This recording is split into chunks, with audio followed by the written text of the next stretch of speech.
नमस्कार, स्वागत आप सभी का न्यूज़ 18 का डिजिटल प्लेटफॉर्म आप देख रहे हैं और मैं हूं आपके साथ पुनीत मिश्रा। एक बहुत बड़ी खबर इस वक्त आपको हम बताने जा रहे हैं। जी हां, ये खबर जुड़ी हुई है राजा रघुवंशी मर्डर केस से। जी हां, राजा रघुवंशी की हत्या हुई थी। आपको मालूम है ये पूरा मामला, और इस मामले में अहम खबर आ रही है मेघालय से। इंदौर के राजा रघुवंशी मर्डर केस में कोर्ट ने 2 सह आरोपियों को जमानत दे दी है। जी हां, ये चौंकाने वाली खबर सामने आई है। इस मामले में 2 लोगों को जमानत मिल गई है। किसे किसे जमानत मिली है ये भी आपको बता देते हैं।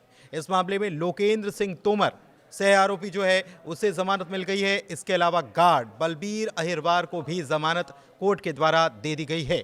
लेकिन शिलोम जेम्स को न्यायिक हिरासत में भेज दिया गया है। अब इससे पूछताछ की जाएगी। शिलोम जेम्स की से पूछताछ इसलिए की जाएगी क्योंकि ये शिलोम जेम्स वही है जिसने सबूत को छिपाने के लिए साजिश रचने का काम किया और उनको जलाने का तक काम किया था। इसके अलावा गहने जो हैं सोनम के, वो भी उसके पास से मिले हैं। दरअसल इंदौर के रहने वाले राजा रघुवंशी की हत्या के मामले में नए अपडेट सामने आए हैं। इस हाई प्रोफाइल केस में न्यायिक मजिस्ट्रेट प्रथम श्रेणी DKK मिसिल की अदालत ने 2 सह आरोपियों लोकेंद्र सिंह तोमर और बलबीर अहिरवार को जमानत दी। लोकेंद्र सिंह तोमर इस मामले में गिरफ्तार होने वाला 8वां आरोपी था। इससे पहले बलबीर और शिलोम जेम्स को गिरफ्तार किया गया था। लोकेंद्र सिंह तोमर का ही घर था जिसके घर पर सोनम रुकी हुई थी। उसी फ्लैट पर सोनम रुकी थी जो लोकेंद्र सिंह तोमर का था, और इसे दिलाने का काम शिलोम जेम्स ने किया था। और वहीं पर फ्लैट का लोकेंद्र उस फ्लैट का मालिक है जहां पर हत्या के बाद सोनम रघुवंशी ने शरण ली थी, इंदौर पहुंची थी। आपको याद होगा कि मेघालय में ये पूरी हत्या की वारदात अंजाम देने के बाद ये खबर सामने आई थी कि सोनम फिर वापस इंदौर चली गई थी, और यहीं पर इसी फ्लैट पर लोकेंद्र सिंह के ही फ्लैट पर सोनम ने शरण ले रखी थी। बलबीर उस इमारत का सुरक्षा गार्ड है, और जो रिपोर्ट्स आ रही है उसके मुताबिक उसकी इमारत के एक फ्लैट में सोनम रघुवंशी 30 मई से 7 जून तक छिपी रही, 7 जून 2025 तक छिपी रही थी। और वहीं पर उसने पूरा सब कुछ देखा था कि क्या कुछ घटनाक्रम चल रहा है, मीडिया का जमावड़ा कैसे है, मीडिया में खबरें क्या निकलकर सामने आ रही हैं। एक एक खबर पर नज़र भी सोनम के द्वारा रखी गई थी। बताया ये गया कि यह फ्लैट शिलोम जेम्स नाम के शख्स को किराए पर दिया गया था, और बलबीर अहिरवार जो उस फ्लैट का सुरक्षा गार्ड है उस दौरान वो वहां पर तैनात था और पूरी गतिविधि की जानकारी भी रखता था। तो इस मामले में नया मोड़ यही है कि 2 सह आरोपी जो हैं बलबीर और लोकेंद्र, जो फ्लैट का मालिक है, दोनों को इस मामले में सह आरोपी बनाया गया और दोनों को जमानत मिल चुकी है। जबकि शिलोम जेम्स जिसके पास ये किराए पर फ्लैट था, उसे अभी हिरासत में भेज दिया गया है। उससे पूछताछ की जाएगी, न्यायिक अभिरक्षा में भेजा गया है। वकील जो हैं तुषार चंदा, उन्होंने ये भी बताया है कि आखिर जमानत क्यों मिल गई। सरकारी वकील तुषार चंदा के मुताबिक दोनों सह आरोपियों के खिलाफ जो धाराएं दर्ज थी वो जमानती थीं और उनकी हत्या में कोई प्रत्यक्ष भूमिका भी नहीं पाई गई। अदालत को यह भी बताया गया कि इन दोनों की भूमिका केवल सोनम को शरण देने और सुरक्षा तक ही सीमित थी, और इसी आधार पर अदालत ने उन्हें जमानत पर रिहा करने का फैसला लिया है। चंदा ने यह भी स्पष्ट किया कि जांच के दौरान इनकी संलिप्तता केवल परिस्थिति जन्य थी। इस मामले में एक अन्य आरोपी शिलोम जेम्स को अदालत ने 2 जुलाई को हुई सुनवाई के बाद 14 दिन की न्यायिक हिरासत में भेज दिया, और शिलोम पर आरोप है कि उसने हत्या से जुड़े सबूतों को मिटाने की कोशिश की है। वो इंदौर का रहने वाला है और उसके वकील अब अगली सुनवाई में जमानत याचिका दाखिल करने की तैयारी में है। बता दें आपको कि 23 मई को मेघालय के सोहरा में राजा रघुवंशी की हत्या उसकी पत्नी सोनम रघुवंशी ने कर दी थी।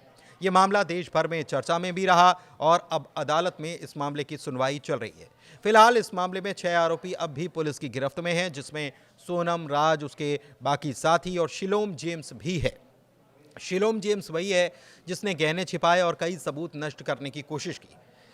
इस मामले में शिलोम के रतलाम स्थित ससुराल तक भी पुलिस पहुंची, जहां पर उसका एक कमरा था और वहीं पर शिलोम रुका करता था। लेकिन सवाल अब भी कई सारे अनसुलझे हैं, और इन सारे अनसुलझे सवालों में सबसे बड़ा सवाल जिस पर शायद किसी का ध्यान अभी नहीं गया हो, वो सवाल ये है कि सोनम जिसने हत्या की, हत्या करने के बाद इंदौर आई, इंदौर से जाने के बाद फिर वो दूसरी जगह चली गई, लेकिन वहाँ जाने के बाद उसने अपने भाई को फ़ोन किया था। सोनम ने अपने भाई गोविंद को आखिर फ़ोन क्यों किया था? क्योंकि इसके पहले तो साजिश बहुत सारी चीज़ें हैं, लेकिन इन सारी चीज़ों में एक ही सवाल अब भी बना हुआ है कि सोनम ने इस पूरी वारदात को अंजाम देने के बाद कोई सरेंडर तो किया नहीं था। उसके बाद फिर वो इंदौर भी आई थी, वहाँ भी उसने सरेंडर नहीं किया। घर भी गई, वहाँ पर भी वो रुकी भी, लेकिन वो अपने घर नहीं गई। इसके सबसे बड़ी बात ये है कि भाई वहीं पर था तो उससे भी संपर्क वो कर सकती थी, वहीं पर रहकर संपर्क कर सकती थी, लेकिन वहाँ से इंदौर से निकल जाने के बाद उसने संपर्क किया। तो ये एक बड़ा सवाल ये है कि उसने संपर्क वहाँ से क्यों किया? आखिर क्या मामला था और क्या उसको इस बात का कोई पछतावा हो रहा था कि उसने ये सब कर दिया है या वो फंस गई है? लेकिन ऐसा नज़र तो नहीं आ रहा है, क्योंकि पुलिस की अभिरक्षा में जो चीज़ें निकल कर सामने आ रही हैं उनसे चीज़ें ऐसी नज़र नहीं आ रही कि उसको कोई पछतावा था, क्योंकि उसके भाई गोविंद ने भी ये बात कही है कि उसे कोई पछतावा नज़र नहीं आ रहा था। एक थ्योरी जो है इसमें नज़र आ रही है और कुछ चूँकि ये मामला, इस मामले में देखिए हम तो कोई दावा भी नहीं कर रहे हैं, लेकिन बहुत सारे आयाम हैं, बहुत सारे एंगल हैं। इसमें ज्योतिष का भी एक एंगल है और ज्योतिष के अनुसार ये बात सामने आई थी कि सोनम और राजा रघुवंशी की शादी जो हुई कुंडली के हिसाब से वो बेमेल थी। तो कई सारे ज्योतिषी इसमें और भी कूद पड़े और उन्होंने भी अपनी अपनी थ्योरी इसमें रखनी शुरू कर दी कि ऐसा होता तो ऐसा नहीं हो सकता था, या कोई उपाय किया जा सकता था, किया नहीं गया। फिर इसमें सवाल ये भी, कुछ लोग ये भी सवाल अब भी उठा रहे हैं कि राज जो है, सोनम का जो प्रेमी बताया जा रहा है, वो सोनम का प्रेमी हो ही नहीं सकता है। उम्र का काफ़ी अंतर है, उसकी बॉडी लैंग्वेज ऐसी नज़र नहीं आती है। एक दूसरे के ऊपर आरोप प्रत्यारोप करना ये भी सवाल खड़े करता है कि प्रेमी होता तो क्या ऐसा किया जा सकता था।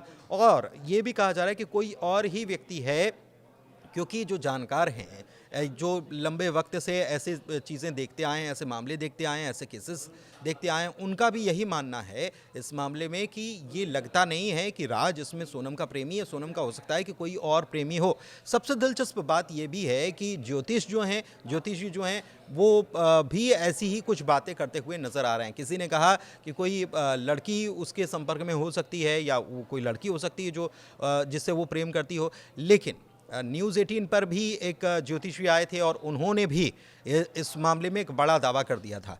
उन्होंने ये कह दिया था कि सोनम का प्रेमी जो है वो जो दिखता है उसके बारे में उन्होंने पूरा विस्तार से बताया था। अगर आप पुराने वीडियो देखेंगे तो आपको शायद पता होगा, या आप सर्च करेंगे तो भी आपको नज़र आ जाएगा, जिसमें उन्होंने बताई थी कि हाइट कैसी है, कितनी है, रंग कैसा है, उसका डील डॉल कैसा है, ये भी बताया गया था। और उसमें ये भी बताया गया था कि हो सकता है कि सोनम को ये जानकारी हो, और ये एक थ्योरी के तौर पर भी ये समझा जा सकता है कि सोनम को इस बात की जानकारी हो गई हो, किसी पंडित से उसने अपनी कुंडली मिलवाई और उसमें हो कि पति हंता योग जिसे कहा जाता है, वो योग है उसमें, और इसीलिए उसने ये किया। और उसके बाद वो शायद अपने प्रेमी के साथ सोच रही हो कि वो सुखी जीवन गुजार लेगी। लेकिन बहुत सारे मामले हैं, कई सारी थ्योरियां हैं। पुलिस जो पड़ताल कर रही है उसमें एक एक चीज़ निकलकर सामने आ जाएगी, लेकिन इसमें वक्त लग रहा है। सबसे बड़ी बात यह है, सबसे इसमें नई बात यह है कि अब राजा जो है उसके परिवार के लोग इस बात के लिए प्रयास कर रहे हैं, हाई कोर्ट भी गए हैं कि इस मामले में हो ना हो कोई ऐसी बात है जो अभी तक निकलकर सामने नहीं आई है, और उस बात को निकालने के लिए चाहते हैं कि नार्को टेस्ट हो। नार्को टेस्ट के ज़रिए ही सोनम और राज जो है उसका नार्को टेस्ट होना चाहिए, ताकि उनसे पूछताछ हो तो उन पहलुओं का खुलासा हो सके जिनके मामले में अभी तक सोनम और राज ने मुंह नहीं खोला है।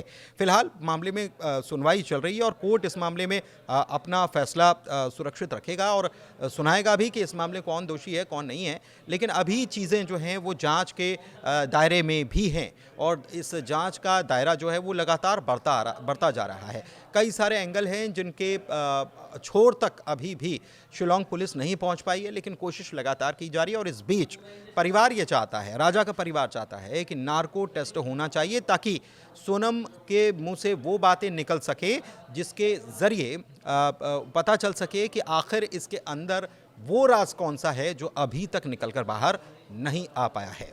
धन्यवाद।